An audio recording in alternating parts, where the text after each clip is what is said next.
अस्सलामु अलैकुम वरहमतुल्लाहि वबरकातुहू। मैं हकीम हाफिज़ बिलाल आपसे मुखातब हूँ। आज हम नाव टलने या नाव पड़ने से जो नुकसानात होते हैं या जो बीमारियाँ पैदा होती हैं उसके मतलब बात करेंगे। दोस्तों, नाव को इंसानी जिस्म में बहुत अहमियत हासिल है। अगर नाव पड़ जाए तो बहुत सारी अलामतें पैदा हो जाती हैं। नाव ऊपर को भी हो जाती है, नाव नीचे को भी हो जाती है। अगर नाव ऊपर को हो जाए तो फिर शदीद तरीन कब्ज़ हो जाती है और कब्ज़ के साथ बहुत ज़्यादा गैस खारिज होती है। अगर नाव नीचे की तरफ हो जाए तो फिर गैस बहुत ज़्यादा बनती है और साथ पतले पखाने या मरोड़ की कैफियत पैदा हो जाती है। टांगों में शदीद तरीन दर्द होना शुरू हो जाता है। भूख बिल्कुल ख़त्म हो जाती है। अगर थोड़ा सा भी खा लें तो ऐसा महसूस होता है कि बहुत ज़्यादा खा लिया है। गुस्सा इंसान को बहुत ज़्यादा आने लग जाता है। मुंह का जायका कड़वा हो जाता है। चिड़चिड़ापन पैदा हो जाता है। कभी सर भारी हो जाता है, कभी कंधों में खचाव हो जाता है। हाफजा कमज़ोर होना शुरू हो जाता है और गैस इतनी बनती है कि बहुत सारे मरीज़ों ने हमें यहाँ तक बताया है कि हमें एक नमाज़ पढ़ने के लिए कई कई बार वज़ू करना पड़ता है।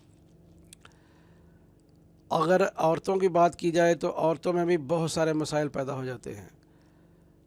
बहुत सारी औरतें बच्चियां ऐसी आई हैं कि जिनको हमल नहीं ठहरा था, मगर जब उनकी नाव चेक करवाई गई तो फिर पता चला कि उनको नाव पड़ी है या नाव पड़ती है।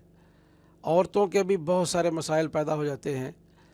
इसलिए नाव जो है, सबसे पहले अगर किसी को मैदे की तकलीफ़ है या पेट में किसी किस्म का कोई मसला है या पेट में दर्द है या कब्ज़ है या गैस मुसलसल बन रही है या कभी कभी बनती है या बनकर जिस्म में घूमती रहती है या जिस्म में से खारिज हो रही है, तो सबसे पहले नाव को चेक करें। अगर आपको नाव पड़ी है तो फिर सबसे पहले नाव का इलाज कराएं। इसके बाद दूसरी किसी मर्ज़ का इलाज कराएं। अगर आप नाव का इलाज नहीं करेंगे तो बाकी दूसरी जो अमराज है वो बिल्कुल ख़त्म नहीं होंगी और आप तरह तरह की दवाएं खाते रहेंगे।